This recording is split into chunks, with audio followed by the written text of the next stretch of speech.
Welcome to the Venly Expert Talks, where we aim to inspire Web3 builders with great stories from great minds. I'm your host, Alexandra Ahrens, and I'd like to remind you that you can always reach out to us on Twitter, Discord, or LinkedIn with ideas for the podcast and questions for our guests.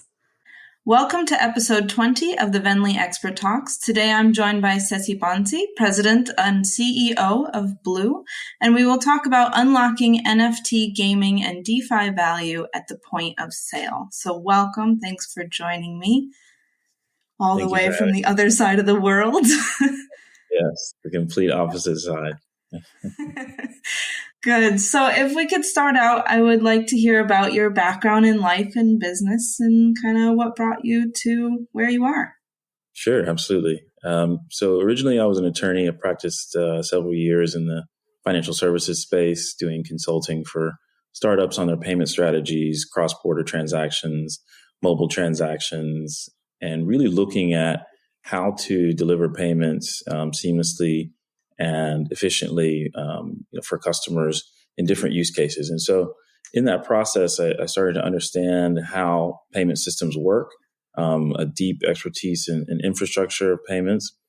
And I also realized that when it comes to payments overseas in developing countries, they don't have the traditional standard payment flows that you would expect to see, let's say in the US, right? Visa and MasterCard don't exist. And so I really got interested in how to create infrastructure. How do you create systems of payment? How do you get merchants and customers to really interact with one another and buy into a new network or a new type of payment? And that was really intriguing to me and really interesting to me. And I dug deeper and realized that there's a whole host of opportunities of alternate payment types and acceptance methods for both merchants and consumers at the point of sale that I think the world is ripe for.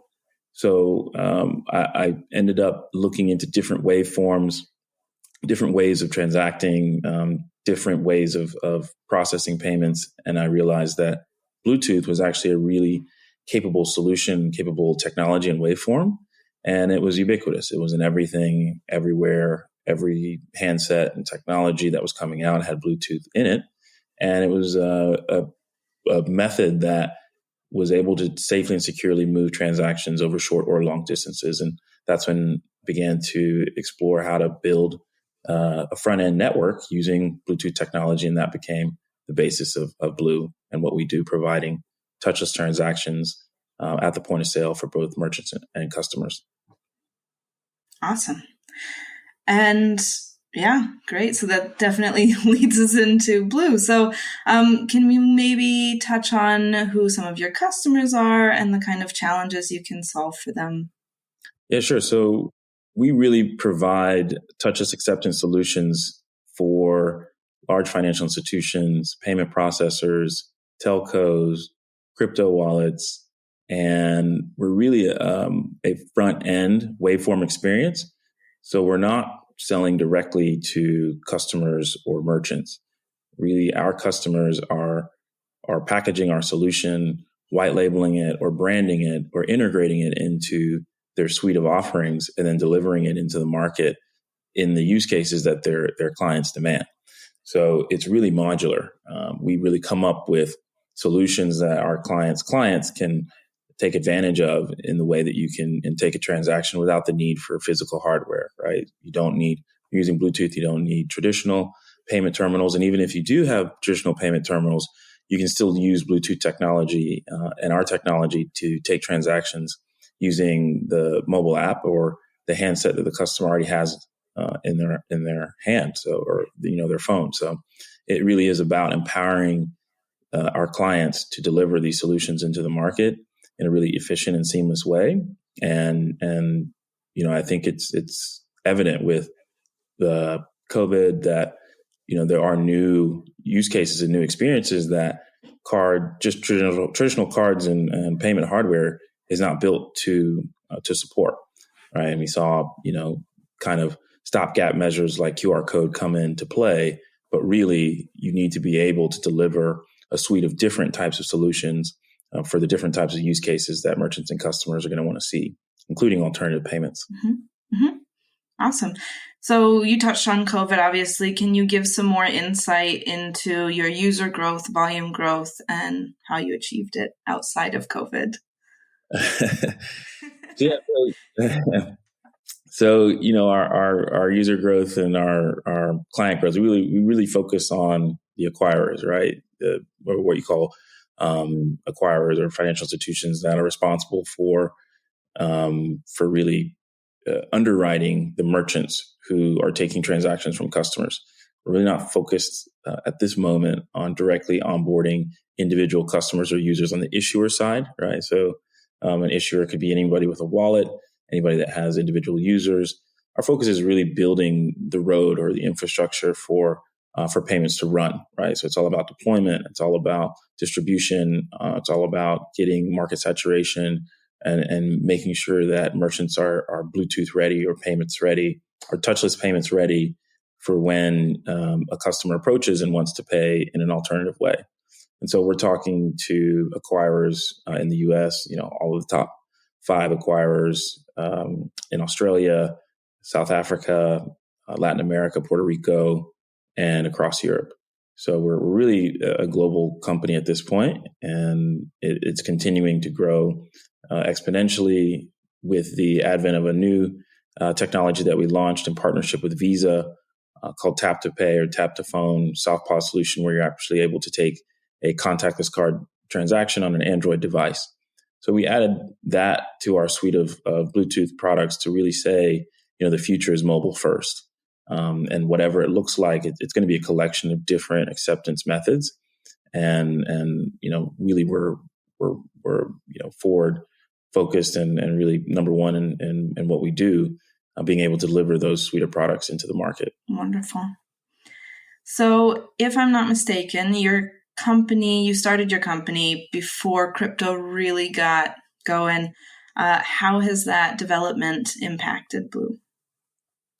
We started our company prior to crypto's explosion. However, at its core, we were building this for crypto. We were building it for the future. We were building it for the ability for any type of payment type to run on this transaction method and the checkout experience to be ubiquitous, right? So if I'm a merchant and I'm a retailer, and you walk up and you'd like to pay with your card, over our technology, the checkout process is going to be the same.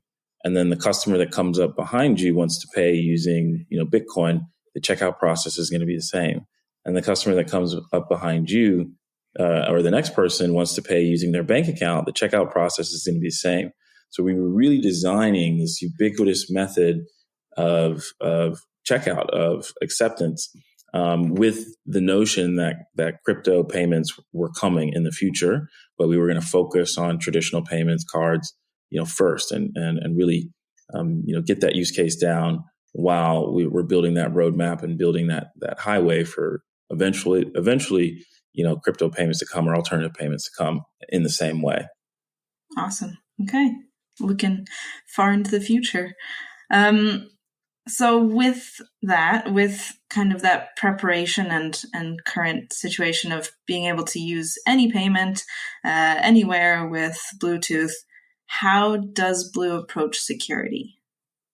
Security was first and foremost the most important thing in the transaction process for us. The way that we designed it was that we tried to make the challenge of breaking the encryption, breaking the authentication, almost meaningless on behalf of the nefarious entity, that it wasn't worth the trouble, right? So in order for you to intercept our technology, you have to, break the device ID on the phone. You have to break our encryption code on the phone. You have to break our Bluetooth encryption.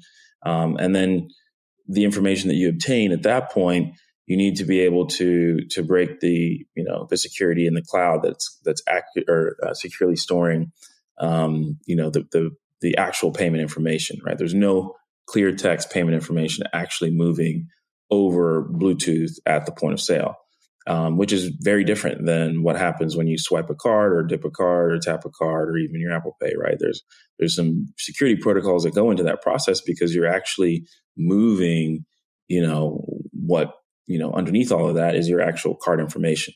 And so we said, you don't really need to do that when you're in a mobile first environment.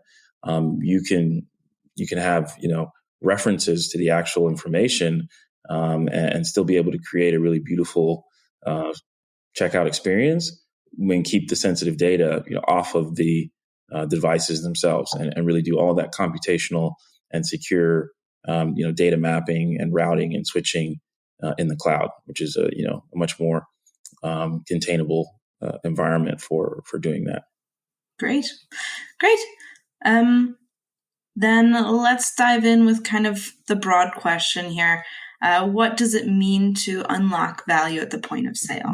So this is it's very broad, I know. This is very broad. This is very near and dear, to my heart, because I have about 15 years of experience in the payments industry, and as I mentioned, we were building infrastructure, the roadway for payments, and ultimately, when I understood the white paper of Bitcoin and what it meant, it was really, really exciting. It was incredible, to understand that there could exist the possibility for an alternative means of payment in the market. This is tremendous when I once again talk about developing countries or new markets that don't have sophisticated card infrastructures, or maybe you're under the governance of a regime that it's impossible to economically move yourself out of that situation. And so having an alternative in order to build wealth or to provide for yourself or your family is fundamental. And I think that's a really important thing at the end of the day, to think about the possibilities that were presented. What I'm kind of perplexed about is that there actually hasn't been any significant movement in the quote unquote crypto space to make a real currency, to make a real alternative payment method or infrastructure at the point of sale. And we've kind of moved on to NFTs and what we're calling Web3. But what is the ultimate real question of this beauty of this white paper hasn't been addressed in any significant way that I've seen. And so that has really been my focus, as of late. Well, the entirety of the business, but as of late is really coming back to that original question and saying, how does it work, right? There's so many algorithmic proofs out there and different protocols and different blockchains, and that's great. Backend infrastructure is great, but how? How does it work? How am I, as a customer, when I walk into a retail shop, going to actually pay for a good or service with an alternative payment method or a digital asset? How is that process actually going to happen, right? I can tell you how it happens with a card. I can tell you how it happens with a bank account. It's very easy, to lay out the infrastructure for how that actually happens. But when it comes to, this crypto environment, there's no real solution, right? Is there going to be a QR code for every single protocol and platform or gaming platform or wallet that the merchant has to display, some giant board where you have to figure out which one is which and then scan it? That can't be it. And I think that's a really important, question that has to be addressed and that has to be solved. And I think that's the key, right, to unlocking all of this value that's being created in DeFi and being created in this decentralized space is actualizing it, realizing it, being able to go and pay for goods and services like you would with traditional fiat. That to me is key. Okay. So definitely sounds like you've thought about it quite a lot. So have you come up with any solutions, or what needs to happen to kind of reach that goal? So I think where I see some really exciting movement and success is in layer 2, right? I think layer 2 platforms like the Lightning Network, for one, is really exciting because you are able to achieve, some of the beauties of what this can provide, right? Almost near costless transactions. You can do real-time settlement. You're removing the intermediaries for a transaction. So you're really just focusing on the customer and the merchant. You don't have to have a financial institution that sits in between either one of them. There are some challenges, right? You have to look at the trust of the system. So the ability to do dispute resolution, chargebacks, underwriting, credit risk, fraud management. These are some, basic components of traditional financial systems that have to be implemented in some, programmatic way, so that we don't kind of recreate the wheel and have another, centralized version just running digital assets. But I think that's where you're going to find the success in the evolution of actually running payments is on some layer 2 platforms. I'm like I said, I'm really excited about the Lightning Network and the possibilities there. And then you have to figure out the how, right? The actual authorization method, the method by which the customer is going to check out, right, is going to confirm that, hey, I want to make this payment. I'm going to make this payment. And currently we do that by, either tapping a physical card onto a machine or tapping your phone, if you use Apple Pay, onto a machine or dipping it or swiping it, right? And so we're already in this movement towards a mobile first environment. And so for us, we see, our Bluetooth methodology as that front end how. That's that front end communication layer to authenticate the customer at the merchant point of sale to say, this person was here at the time, and it was either their face or their finger or their 6-digit PIN on their phone that authorized the movement of these funds from this wallet to this wallet ID, right? And that's where we're focused on really executing. And then, as I mentioned, on the back end, the settlement pieces across different chains is going to come, and people are going to get really smart at being able to figure those pieces out. And I just think the how is primary right now for us. Okay. I mean, you've already talked about it a little bit there, obviously, but what do DeFi payments look like at a point of sale? Yeah. And yeah, how do we, sorry, go on.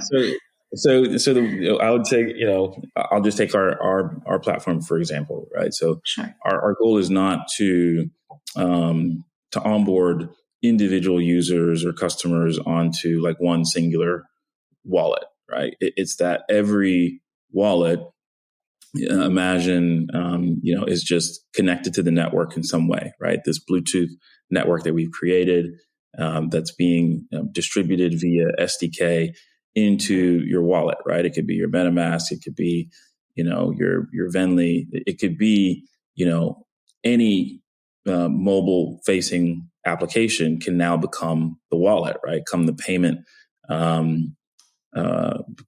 item for the customer on their mobile device.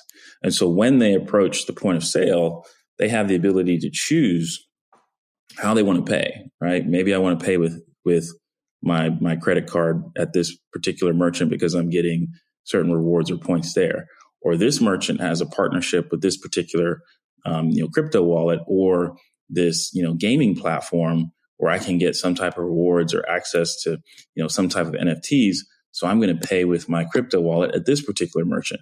And so you're creating all these different ecosystems between real world physical retailers and then what's happening in the metaverse, right? So you're actually bridging that gap and allowing people to earn rewards and to earn, value, doing what they're doing, whether it's play to earn, and then taking those rewards or those tokens and spending them at, merchants who are connected in that space. And it helps the merchants drive, particular business into their locations from a specific demographic, right? These communities are incredibly connected and they're really vocal around, what they're supporting or who's supporting them. So I think it's an opportunity for, brick and mortar retailers or even online, e-commerce retailers to get involved in the token flow in a really significant way. But there's got to be some process for authorizing those transactions on the front end for doing that. And so, that's how I see it getting really cool and really creative, is being able to make those decisions as a customer as to how I'm going to get the most value out of which, payment type I use, depending on where I'm shopping. Mm-hmm. Is there a timeline you see for that, or is there a way that those brick and mortar shops can get involved now? Or Honestly, how far in the future do you feel that's going to be? They can get involved now, but I do see there's going to be some time, right? Because you have to present the network effect, right? Like, so we are the sum of probably, a 5-mile radius of purchases, right? So I think the average person makes about 29 transactions a month on their debit card. Most of that is for, typical, goods and services, grocery, pharmacy, gas, these types of things. So in order for me to maximize what's going on for me in the quote unquote real world and what's going on for me in the metaverse, you're going to have to see some crossover between those types of, we'll call like anchor, retail locations and these metaverse platforms before I think you really see some like real traction taking off.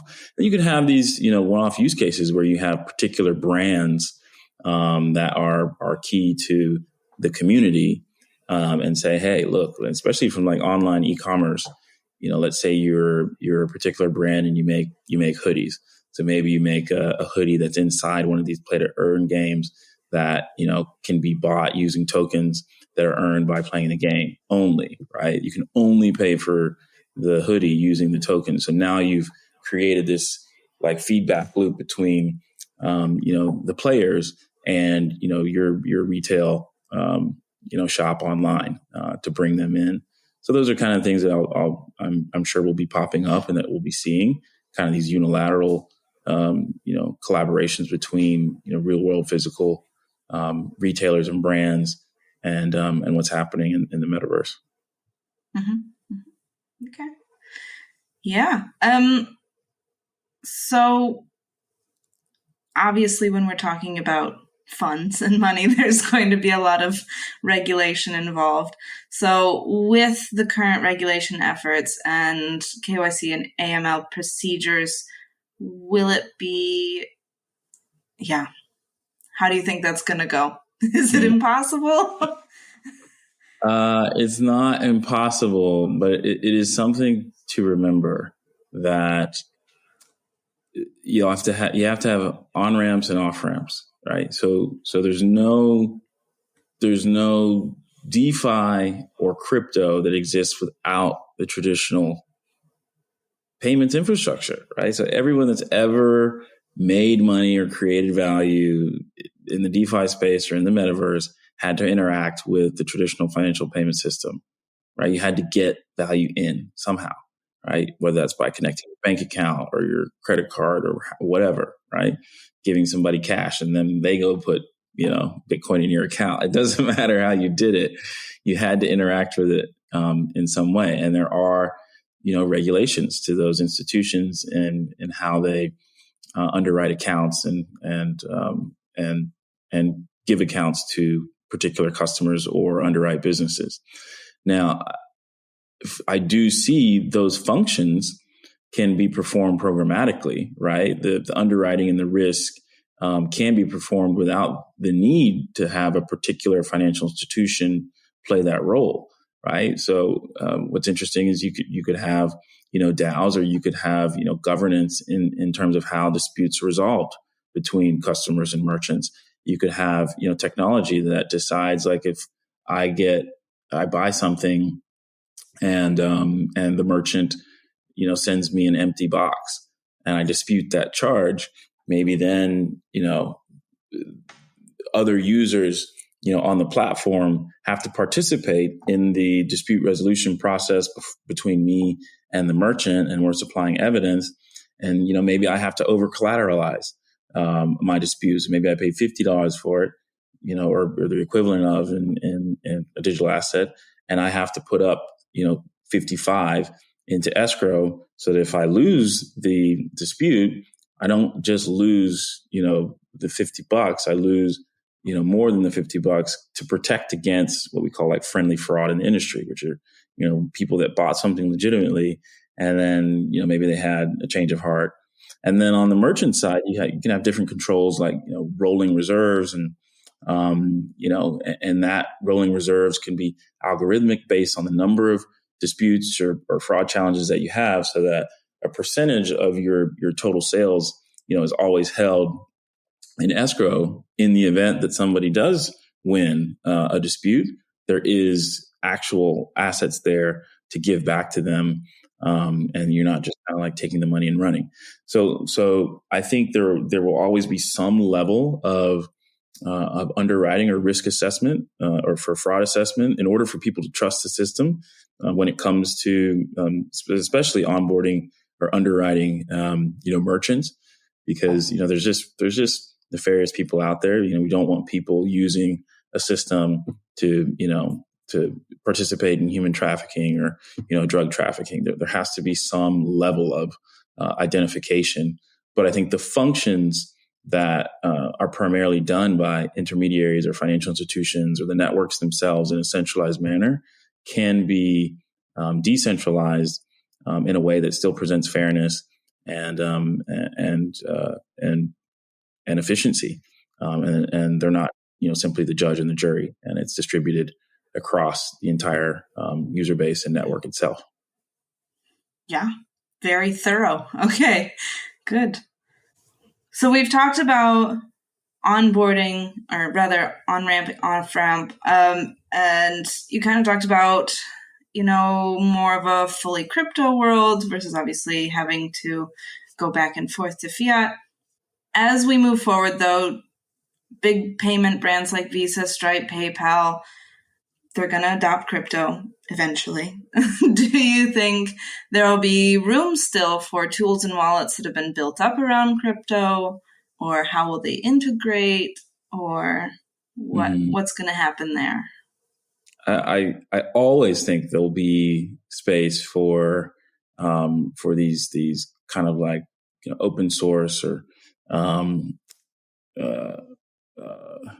private wallets and platforms and systems and quote unquote fully decentralized systems, because that is the nature of the original community that came into the space, right? And that's not going to disappear because Visa and Stripe and PayPal are wanting to get in. Essentially they're just trying to control the engagement of the customer, right? They're trying to control the eyeballs, right? Stripe would much rather you and your banks and Visa purchase cryptocurrency through them to keep you engaged, to sell you other things, right? To sell you credit and lending and some of these other products that they have. That's really the strategy here, is they don't want to lose what is the key to all of this, which is payments to another third party wallet, right? And so you're going to see that as well from financial institutions. So I just think it creates choice. It creates choice in the market, which we really haven't had before, right? We really haven't had the ability to choose between, do I really want to use my Visa card at the point of sale, or can I use another just third party wallet, or like something else that isn't actually running on the payment systems, right? Like PayPal and Venmo. They seem alternative, but they're still leveraging the existing payment infrastructure. It's still banks, behind it. But if I'm pulling out, my MetaMask or some other kind of wallet at the point of sale, it's not interacting with, any banking institution. It's wallet to wallet, my wallet to the merchant's wallet. And that has never happened before. And so there's going to have to be some struggle for incentive. Like, what is the incentive for me to continue to use Visa or MasterCard or Stripe or PayPal or Venmo to hold my digital assets there versus another open platform. I think that's really going to be the question, and that's great. It's great for the market. It creates variety, it creates choice, and I think that breeds innovation. So I think there will always be a space for that. Awesome. Great.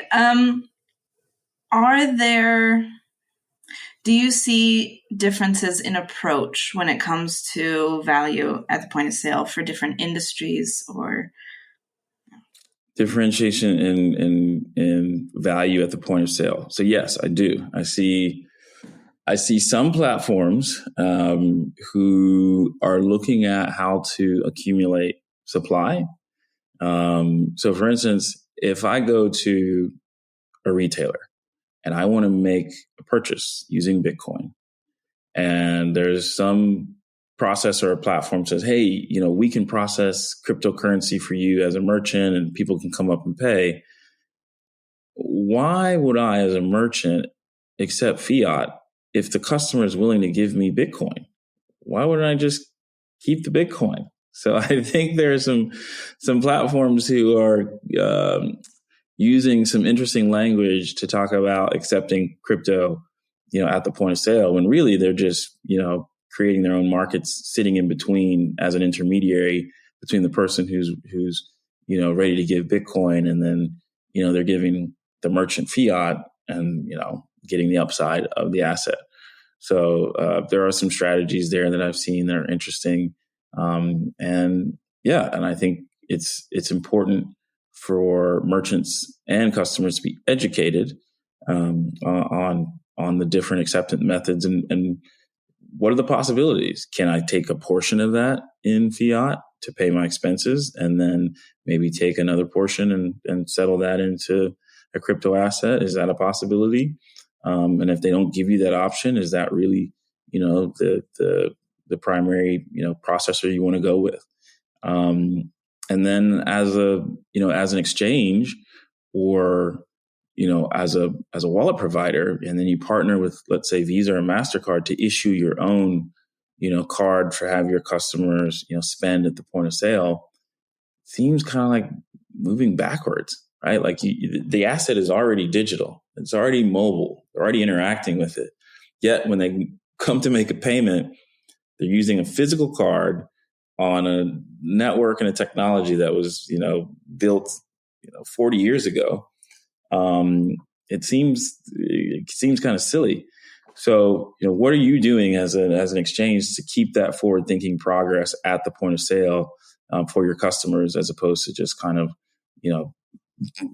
going the old route and just partnering with a network and giving them a physical card? Are there other ways to allow them to take payments or to make payments, at the point of sale for merchants? Like I said, I think QR code is there, but it just doesn't create the type of experiences that customers are wanting or needing at the point of sale. And it gets a bit clumsy and confusing when you have so many different wallets and options and so many different QR codes to be used that I don't know if that's going to be the primary means of value exchange at the point of sale. And so I don't want to toot my own horn, but, I think a ubiquitous platform that, that can take transactions regardless of the type of payment is probably going to be the preferred method. Okay. No patting yourself on the back or anything, though, for sure. Good. Do you see any specific industries or brands or companies or anything specific that is making waves or will be soon in terms of unlocking value? I'm really excited about the play to earn space because, well, for me, mainly because many of the users or not the players are in developing markets, which you're already seeing have a higher adoption of crypto and understanding of crypto and trading and using it to hedge against their native fiat for purposes of inflation. And so where I see the opportunity there is that a lot of these players that are essentially earning a living is quote unquote a lot of the marketing jargon that's going on around this play to earn. It's like, okay, well, you're earning a living. How are they spending it? How are they actually taking those funds? Are you depositing it into their bank account back into the fiat that that has some inflation risk? Are they keeping it as a digital asset and then getting hit with gas fees on conversion? Like, how can they preserve the value and then take that value and go spend it in their local neighborhoods, in their local villages, in their local communities to actually provide for goods and services? So I think there's a real opportunity to unlock something there that creates tremendous a ripple effect in how these ecosystems operate. So I think I'm excited about it. I really think that might be a really, really cool segue from what's going on in the play to earn to having these players actually using these tokens and the value that they're creating in their local communities as an actual currency. Definitely. Yeah, with play to earn or with other things, other projects happening, what tips could you give project leaders when it comes to point of sale value to really help move us forward towards this end goal? Okay. Number one, study how payments actually work now. That would be my first suggestion, because having had my experience being in traditional payments and then talking to people in the crypto space who have no idea how an actual credit card transaction works, is dumbfounding to me. I'm really like, I don't understand it. Like, that should be the first thing you do in order to build on this new, on this new wave, is understand what came before, right? So you need to understand how the systems work, how the processes work, who's involved, what the responsibilities are, why it works the way it works, and then use that information to weave in strategies for merchant onboarding, customer issuance, fraud, risk, credit, all these things into your platform if you actually want to see payments as part of what you're doing. I think that's really, really important. And I think it's probably going to be, a new position in all these, these projects is like head of payments, because it is actually super critical to this ecosystem continuing to survive. And you have to understand how things work now. That would be my first tip. And then my second tip is continue to think outside the box, right? Like, iterate on what is there. It doesn't have to, be a wash, rinse, and repeat, like all the things that I'm saying about credit and fraud risk and underwriting, all these things.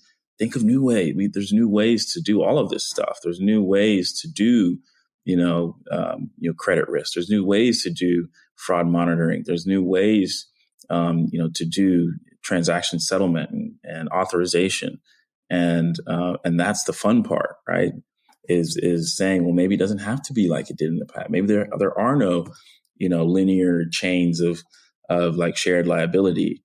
Maybe every single device or user that has the app is confirming the transaction and saying that it happened, and then that's what's being validated on the blockchain. I don't know. They're just think outside the box in terms of, after what you understand about how payments work, what can come next? What could be replaced by the traditional system? I think, and three, really talk to merchants, talk to the business owners, talk to the businesses about crypto, about cryptocurrency. What would they desire from this environment to be open to accepting alternative forms of payment? What are their needs? What can be addressed? How can you partner? How can you, drive more customers into that physical location? How can you, open up, new communities to them? How can you provide additional value outside of, fiat to them in terms of, their treasury and how they're holding cash and doing their finances, and saying, well, you could put, our tokens on your books and this is what it's worth on the market. There's all different kinds of things that merchants are actually open to and interested in. And I think there needs to be a bridge there, between the platforms and actual, businesses. Yeah, I think that's a really great summary. Those 3 points definitely fit well together. You got to find the box, ask about the box, and then get outside the box. Perfect. Cool. So is there anything else that you'd like to say on the topic or anything you would like to plug here? No, I mean, I just really I love the space. I absolutely love the space. It is so exciting to be in. It's every single day something's new. And that hasn't been like that in this space for a very long time, right? Like credit cards have been around since the 50s and the structure hasn't really changed at all. And the systems hasn't changed. And, these banks and processors are using code that was written in 60s and 70s and it hasn't changed and nothing's changed. And every day something's changing in this space. And that's why I got into it and why I'm excited. And just keep up the innovation, the excitement, and the inspiration. So that's it. Perfect. Great. Do you have any recommendations on who we should have on Venly Expert Talks next? Oh gosh. Wow. Putting me on the spot. That's what everyone says, but I do warn you. Oh gosh, I'm like I can't think of any at the moment. I'm sorry, nothing's coming to mind. Oh my gosh! All right, well, you can call him out on Twitter later for me. No, cool. Absolutely. Oh, I do have one. Sorry. No, great. What have you got? I have one. You should reach out to Danny Carpio. Danny Carpio, co-founder of Ready Player DAO. Some big headlines today. A friend of mine, went to law school together. Amazing human being. Really excited for him. So I think you should definitely reach out to him. He's got a great story, and really, really excited for what he's doing. So perfect. Cool. Cool. All right. Well, thank you so much for taking your time to talk to us today about all of this. I really appreciate it. Thank you. Pleasure having me. And hopefully we can meet in real life sometime.